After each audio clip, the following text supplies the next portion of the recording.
नमस्कार दोस्तों, कैसे हैं आप सब। उम्मीद करता हूं कि आप सब लोग स्वस्थ होंगे और अपनी पढ़ाई में व्यस्त होंगे। तो दोस्तों, आज हम जो टॉपिक की बात करने वाले हैं वह है बिल्कुल सॉइल अर्थात मृदा के बारे में बात करने वाले हैं। क्यों बात करने वाले हैं? क्योंकि इस समय आपको बता दें कि सबसे ज़्यादा इंपॉर्टेंट टॉपिक बन चुका है, क्योंकि 2016 में भी और 2021 दोनों टीजीटी बायोलॉजी के एग्जाम में इससे क्वेश्चन बन चुके हैं। तो इसलिए आप समझिए कि ये सबसे ज़्यादा इंपॉर्टेंट टॉपिक है। तो चलिए बात करते हैं कि आखिर मृदा क्या होती है और मृदा का निर्माण कैसे होता है और सॉइल प्रोफाइल किसे कहते हैं, मृदा परिच्छेदिका किसे कहते हैं, इन सभी की बात करते हैं। तो देखिए, सबसे पहले हम बता दें, देखिए मृदा किसे कहते हैं इसको समझिए। यहां पर मृदा किसे कहते हैं? पादप वृद्धि योग्य, मतलब किसके योग्य? पौधों की वृद्धि योग्य भूमि की सतह, पौधों की वृद्धि योग्य भूमि की सतह को ही हम मृदा कहते हैं। अर्थात ऐसी भूमि की सतह जहां पर पौधे क्या कर सकें, ग्रो कर सकें, उसे हम क्या कहते हैं? उसे कहते हैं मृदा। अब जहां ग्रो ही नहीं कर पाएगा वहां हम कहेंगे क्या मृदा? नहीं। अब कह दीजिए कि जाके चट्टान पे उगा लीजिए, किसी पौधे को चट्टान पे उगा लेंगे, नहीं उगा पाएंगे ना, तब उसे हम मृदा नहीं, क्या खाक कहेंगे? उसे मृदा नहीं कहेंगे जहां नहीं ग्रो कर पाएगा कोई पौधा। ठीक है, तो इसे हम मृदा कहेंगे कहां पर? जहां पादप वृद्धि योग्य भूमि की सतह हो, उसे हम कहते हैं मृदा। अब बात समझिए, ये मृदा जो होती है एक जटिल संरचना होती है। कैसी होती है? जटिल संरचना है, भी मैं आगे बात करने वाला हूं। दूसरी तरीके से इसकी परिभाषा क्या बनेगी मृदा की? भाई सॉइल की परिभाषा दूसरी तरीके से क्या कह सकते हैं? देखिए क्या कह सकते हैं कि पृथ्वी की चट्टानों, किसकी चट्टान? पृथ्वी की चट्टानों के अपक्षय से, किसके अपक्षय से? पृथ्वी की चट्टानों के अपक्षय से बनने वाली ऊपरी परत को ही मृदा कहते हैं। मतलब पृथ्वी की जो चट्टान है इसका अगर विघटन हो गया तो मृदा जो ऊपरी परत बन रही है, सबसे ऊपर की लेयर बन रही है, उसी को हम क्या कहेंगे? उसी को कहते हैं मृदा कहते हैं। ठीक है दोस्त, तो पृथ्वी की चट्टानों के अपक्षय से बनने वाली ऊपरी परत मृदा कहलाती है। अब एक खास बात कि मृदा के पीछे हम काहे पड़ रहे हैं भैया? आखिर मृदा से हमको क्या फायदा है, क्या लेना देना है, इसमें क्या चीजें होती हैं? तो मैं आपको बता दूं कि मृदा में क्या क्या चीजें होती हैं जिससे हमको इसके लेना देना है। तो देखिए मृदा में क्या होती है, एक तो खनिज लवण होता है जो कि बहुत ज्यादा इंपॉर्टेंट है भैया, ये तो पूरा का पूरा काम करता है खनिज लवण। और इसमें कार्बनिक पदार्थ होता है, मतलब ऑर्गेनिक सब्सटेंस होते हैं, कार्बनिक पदार्थ, समझ रहे हैं। और इसमें मृदा जल भी होता है और ह्यूमस भी होती है, नहीं रहेगा तो ग्रो कहां से होंगे। अब मृदा वायु भी रहती है और इसमें छोटे छोटे सूक्ष्म जीव भी होते हैं, माइक्रो ऑर्गेनिज्म भी होते हैं। तो मृदा में 1 2 3 4 5 6 इनकी भी बहुत ज्यादा भूमिका होती है, ये मौजूद होते हैं। किसमें होते हैं? मृदा में। यही कारण है कि हम मृदा को पढ़ रहे हैं। देखिए स्टडी ऑफ सॉइल। अब यहां अगली खास बात क्या है कि मृदा के अध्ययन को क्या कहते हैं? जैसे भैया आप सुने होंगे कवक के अध्ययन को माइकोलॉजी और शैवालों के अध्ययन को फाइकोलॉजी, उसी तरीके से मृदा के अध्ययन को पेडोलॉजी रहेगा, लॉजी ही, समझ रहे हैं। यहां पेडोलॉजी कहते हैं किसके अध्ययन को? स्टडी ऑफ सॉइल अर्थात मृदा के अध्ययन को पेडोलॉजी कहते हैं। ये बात ध्यान में रखिएगा। अब भाई सॉइल का निर्माण कैसे होता है, मृदा का निर्माण कैसे होता है, इसकी बात करते हैं कि आखिर मृदा कैसे बनती है, मृदा का निर्माण कैसे होता है, इसको भी देख लिया जाए। देखिए फॉर्मेशन ऑफ सॉइल, मृदा का निर्माण कैसे होता है इसको समझिए। देखिए पहली बात तो मृदा कैसे बनती है, मैंने बताया कि पृथ्वी की जो चट्टान है, बड़ी चट्टान है, उसके अपक्षय से होता है जो ऊपरी सतह बन जाती है। तो कैसे चट्टान का? देखिए इसमें दो क्रियाएं होती हैं, दो कंडीशन आती हैं। एक तो वेदरिंग की आती है और दूसरा पीडोजिनेसिस आती है। कौन सी? एक हो गई वेदरिंग हो गई और दूसरी कौन हो गई? ये हो गई पीडोजिनेसिस दोस्त। ठीक है, वेदरिंग और पीडोजिनेसिस दो इसमें कंडीशन है। अब वेदरिंग क्या है? देखिए कौन बड़े चट्टान है, वाला नहीं देखा होगा बड़ा चट्टान, कभी अपने दिमाग में ले आ लीजिए कि हनुमान जी जब सजीवनी बूटी ले आ रहे तो कहे कि अरे बाप रे, पर्वत में गए देखने के लिए सजीवनी बूटी, लक्ष्मण जी को जिंदा करने के लिए, तो इसमें सजीवनी बूटी को उन्हें पहचान ही नहीं पा रहे थे। तो उन्होंने कहा कि ऐसा है, नहीं पहचान में आ रहा, अच्छा बेटा मैं बताता हूं, पूरा उखाड़ लिए वही और लेकर चल दिए, जय श्री राम। अब कर रहे हैं पूरा, तो पूरी बड़ी सी चट्टान है, अब वो बड़ा सा पूरा का चट्टान लेकर चल दिए, ज्वाइंटेड है। तो बड़ी चट्टान छोटी चट्टान में जब टूट जाए, किससे? छोटी चट्टान में, तब इस कंडीशन को, ये रॉक है, देखिए बेदरिंग, ये बड़ी बड़ी चट्टानें हैं। क्या है भाई? बड़ी बड़ी चट्टानें हैं, लार्ज रॉक हैं और किसी कारणवश टूटेंगी ना, ऐसे तो उनको शौक नहीं लगा कि टूट जाएगा। अब कृष्ण जी भी तो उठाए थे पूरा पर्वत, देखा था जब बारिश हो रही थी, पूरे झमाझम बारिश हो रही थी तो एक उंगली से उठा लिए थे, इतने बलशाली थे, समझ रहे हैं, ऐसे टाइप में भी थे।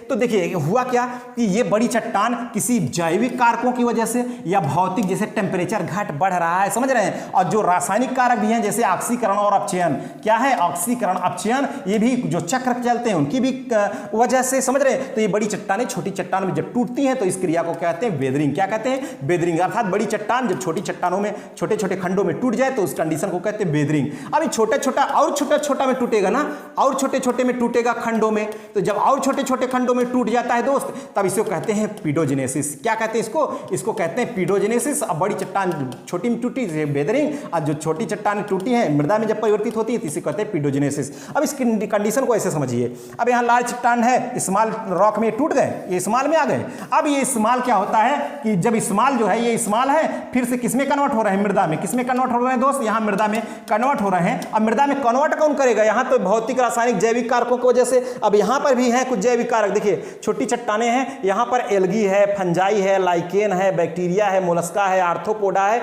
इन सभी के कारण ये छोटी चट्टाने धीरे धीरे विघटित होकर के किसमें कन्वर्ट हो जाती हैं? ये सॉइल में कन्वर्ट हो जाती हैं, मृदा में कन्वर्ट हो जाती हैं।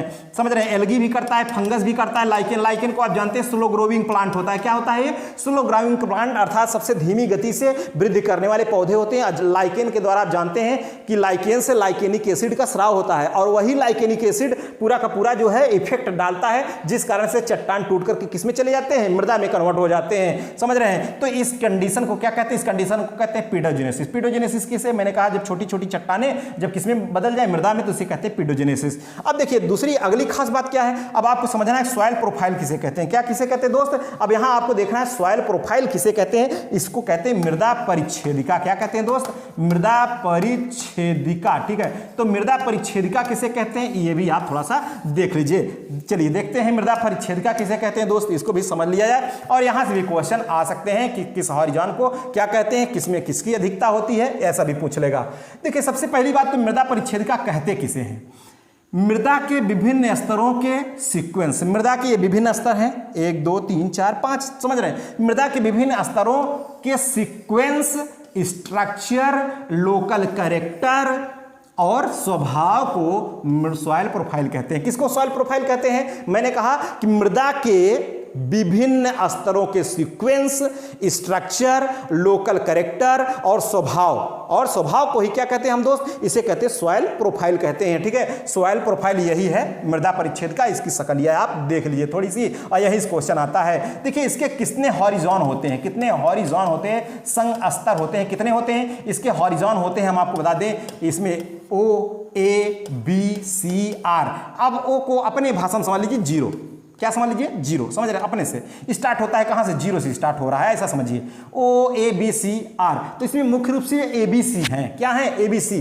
अब इनको समझिए, ये स्तर जो है टॉप। अब यहां पूछ लेता है सॉइल, टॉप सॉइल किसको कहते हैं? कितने संग स्तर को टॉप सॉइल कहते हैं? तो टॉप सॉइल में देखिए कौन कौन आ रहा है? O भी आ जा रहा है, O भी आ जा रहा है, और A कहां से कहां तक? यहां से यहां तक A, यहां से यहां तक A है, और यहां से यहां तक O है, और यहां से यहां तक B है। तो O A B, ये तीनों को हम कहते हैं क्या? Top soil. O A B, इसको क्या कह दिया?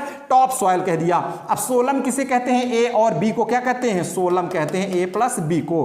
अब सब सॉइल किसे कहते हैं? हॉरिजॉन C को कहते हैं क्या? सब सॉइल कहते हैं। अब यहां समझिए इसकी कंडीशन, खास बातें क्या है इसमें उसको समझिए। जो O हॉरिजॉन है सबसे ऊपर का है, हिस्सा है सबसे ऊपर का, और O भी 2 भाग में बट जाता है। समझ रहे हैं? अब O क्या है? इसमें कार्बनिक पदार्थ होते हैं, ऑर्गेनिक मैटर होते हैं। O से ऑर्गेनिक मैटर, इसमें ऑर्गेनिक मैटर होते हैं, इसकी अधिकता होती है। और ये पार्शियली डिकम्पोज्ड होते हैं, मतलब पूरी तरीके से इसमें जो पदार्थ होते हैं विघटित तो नहीं होते हैं, पार्शियली होते हैं, आंशिक रूप से, क्योंकि O 2 भाग में बढ़ जाती है, O1 O2। देखिए इसमें क्या होता है, जैसे पुष्प हो गया और पत्ती हो गई, ये सभी झड़े पौधे से और झड़ करके यहीं पर आकर के इकट्ठा हो गए ऊपर, एकदम पड़े हैं लपलपाए, एकदम देख रहे हैं, सड़ नहीं रहे हैं, समझ रहे? विघटित नहीं होते हैं किसमें? O1 में। अब फिर यहां से विघटित होना शुरू हो जाते हैं किसमें? O2 में। यहां से क्या होने लगते हैं? धीरे धीरे पार्शियली डिकम्पोज्ड होने लगते हैं O2 में। समझ रहे हैं? अब उसके कंडीशन के बाद यहां सड़ गल करके आते हैं किसमें? A। कौन सा जोन आ जाता है? A जोन आ जाता है। इसे कहते हैं जोन ऑफ इल्यूविएशन। क्या कहते हैं? Zone of illuviation. इसमें ह्यूमस रिच होती है। कैसी होती है? ह्यूमस की अधिकता होती है, और ये थोड़ा सा लाइट कलर में होता है। कैसा होता है ये सॉइल? ये लाइट कलर में होता है दोस्त। अब इसके जस्ट बाद यहां से अवशोषण होता है, इसमें से जो आ गया ह्यूमस रिच, इसका अवशोषण होता है किसमें? बी में। इसे कहते हैं जोन ऑफ इल्यूविएशन। इन दोनों शब्द में आप रखिएगा ध्यान, जोन ऑफ इल्यूविएशन, जोन ऑफ इल्यूविएशन। ठीक है, इन दोनों को समझिएगा। ए को कहते हैं AE। क्या है? AE और BI। समझ रहे हैं? बिल्लू बिल्लू, बिल्लू क्या कहेंगे इसको, बिल्लू। तो बी किसमें है, एलुविएशन है, और ए ई है, समझ रहे हैं, इसको समझिए जोन ऑफ एलुविएशन। अब इसमें होता क्या है एलुविएशन में, इसमें मिनरल्स होते हैं, क्या होते हैं, मिनरल्स होते हैं, और थोड़ा सा डार्क हो जाती है। कैसे हो जाती है, डार्क हो जाती है, किसके कारण, due to aluminium and iron, इन सभी खनिज लवणों के कारण, इसकी उपस्थिति के कारण, इन सभी की उपस्थिति के कारण कैसे हो जाती है, ये डार्क समझ में आती है, समझ रहे हैं। और ये अवशोषित करते हैं, इनको अवशोषित करते हैं, इस कारण इसको जोन ऑफ एलुविएशन कहते हैं, अवशोषित करते हैं किसका, जोन ए में ह्यूमस रिच का, समझ रहे हैं। अब अगली जो कंडीशन है, अगली कंडीशन क्या है, अब ये पार्शियली विद्राक हैं, मतलब ये चट्टाने यहाँ तो एकदम तैरती हुई चट्टाने हैं, मस्त चट्टाने हैं, इसमें पानी भी है, समझ रहे हैं। अब बड़ी बड़ी, अब थोड़ी से जब विघटित होती तो इसमें आ जाती हैं, समझ रहे हैं, किसमें, पार्शियली विदर्ड रॉक, ये हॉरिजॉन क्या है, सी है, और ये कैसी हैं, ये पेरेंट हैं, जनक चट्टाने हैं, अनविदर्ड रॉक हैं, बेडरॉक कहते हैं, और इसमें जल भी होता है। जब कोई अच्छा एक बात और, जैसे पौधा है, कौन क्या है भाई, यहाँ पर अगर हम पौधे की बात करें, कोई पौधा है अगर यहाँ पर बना दिया, ठीक है, क्या बना दिया दोस्त, यहाँ पर पौधा बना दिया, तो इसकी जो जड़ें होती हैं दोस्त, ये इसकी जो जड़ें होती हैं कुछ ऐसे चलती हैं, चलो भाई जड़ें आ जाओ, यहाँ तक चलती हैं इसकी जड़ें, समझ रहे हैं, इस पौधे की जो जड़ें होती हैं यहाँ तक चली आती हैं। अब कोई लोग बोरिंग करते हैं, आप देखे होंगे, बोरिंग जब करेंगे, बोर करेंगे पानी निकालने के लिए, तो यहाँ तक जब आ जाती है, तो यहाँ से जब चट्टाने लड़ जाती, कहें भैया आगे अब नहीं होगा, क्यों चट्टान पड़ गई, अब यहीं से पानी निकलना, मस्त पानी निकलता है यहाँ से, और चलाता है हैंड पंप के द्वारा, सीधे चला देता है, समझ रहे हैं। तो यहाँ तक ये कंडीशन है इसकी।